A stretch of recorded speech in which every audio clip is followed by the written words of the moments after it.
The redemption centers will have a Delaru machine to count and verify your currency. They'll offer you a contract rate, which is the per barrel price of oil that Iraq is selling their oil for. Let's have a really beautiful, safe New Year's Eve.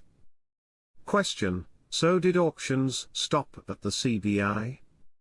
Marks: they are getting ready to move auctions from the CBI to the banks. We are very close. Article: Iraq to end currency auctions by start of 2025. Over the next few days we are going to see so many changes, buckle up. We suggested to you the CBI was going to be showing the Iraqi citizens the lower notes. They are showing the citizens of Iraq a one lower note from the 1940s. Why would you do that? Because they want to show the example of what was, gapped by decades of 3-0 notes that are worthless, will now become again. What once was, currency with value in their country, that was gapped between decades of stealing by Parliament, is now going to be again. From the Central Bank of Iraq today, has us excited. I think it tells us a lot about timing. Article: in continuation of Circular Number 3449 dated the 15th of January 2024 regarding the unification and updating of controls and instructions related to the standards for circulation and replacement of bank notes. We attach to you the principal standards and instructions for that will be adopted in the counting, sorting, receipt and delivery of bank notes.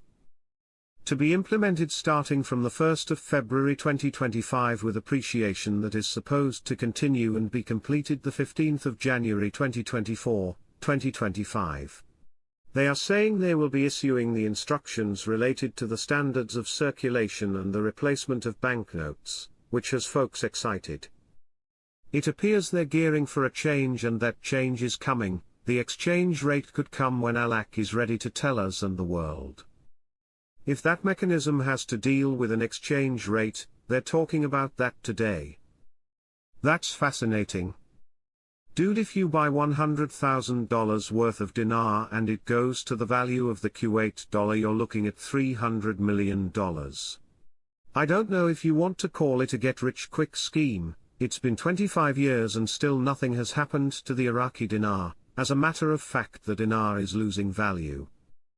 Just like the oil of Iraq, the currency of Iraq belongs to the people and Sudani controls the oil and the currency of Iraq.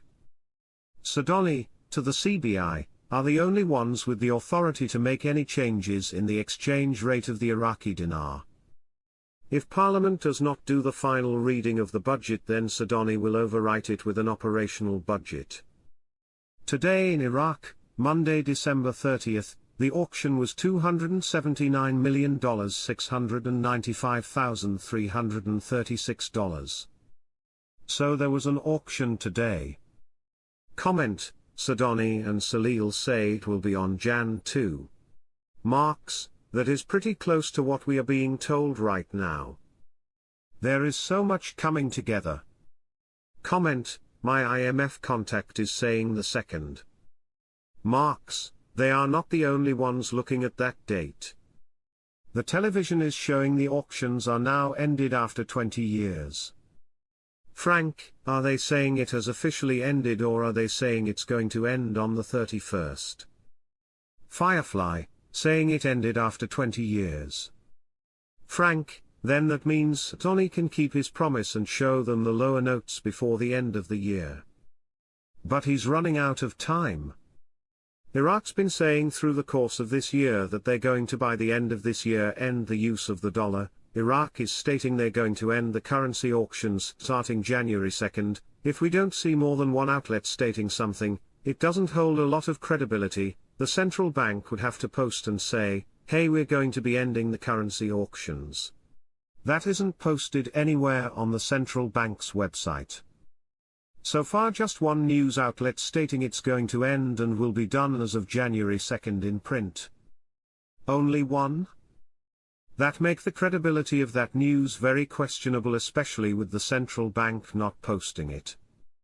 Iraq to permanently end controversial dollar auction by end of 2024. Inches the Central Bank of Iraq, pursuant to its Law 56 of 2004 as amended, is responsible for determining the categories of Iraqi banknotes, paper and metal, their measurements and their shapes, printing paper notes and minting metal coins.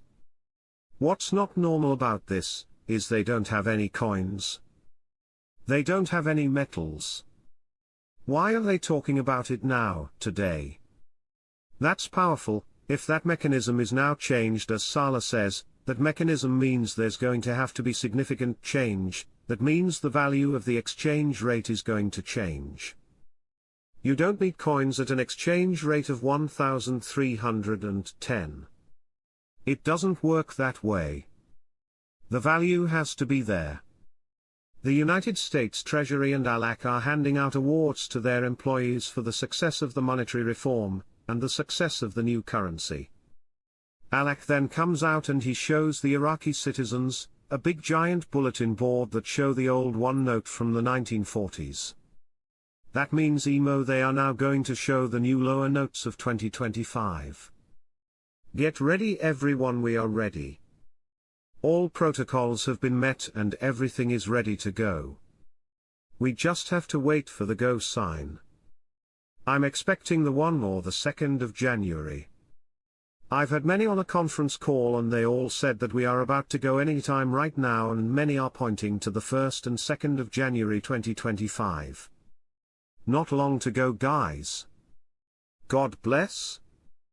Member of the Patriotic Union of Kurdistan, Burhan Sheikh Roof, confirmed on Tuesday that there is no longer enough time to mature the dialogues regarding the oil and gas law, noting that the issue will be postponed to the government and the next parliamentary session, as successive governments have failed for about 20 years to legislate this important law. Sheikh Roof told Al Maluma, successive governments have not been able to legislate the oil and gas law, although this issue has been raised since 2005, but the will does not exist to resolve it. He added, there are major problems in Iraq and the Kurdistan region due to the failure to enact this important law that regulates the oil and gas file in the country, but political differences prevented that. He pointed out that time is no longer sufficient for the dialogues on the oil and gas law to mature, especially since the parliamentary session is about to end and there are only a few months left until the end of the parliamentary session and the end of al-Sudani's term in power, and thus postponing it to the next government. Member of the Parliamentary Oil and Gas Committee, Ala al-Haidari, confirmed today, Tuesday, that there is difficulty in approving the oil and gas law due to the absence of a political agreement, and the Kurdistan regional government's failure to abide by the agreements concluded with the center. Al-Haidari said in a statement to Al Maluma agency, many meetings were held in the presence of oil ministry officials and government advisors, with the aim of reaching a consensus formula for the law, but those efforts have not borne fruit so far. He pointed out that the oil and gas law is one of the laws that have been stalled in the House of Representatives, as it has been stuck in the drawers for more than 5 parliamentary sessions, despite being included in the government program, explaining that voting on the law will contribute to ending the differences between the region and the center, and provide fair direction for national wealth within the framework of the Constitution. He explained that the approval of the law will ensure the regulation of oil exports and oil and non-oil revenues in a fair manner, which will spare the country further problems and obstacles.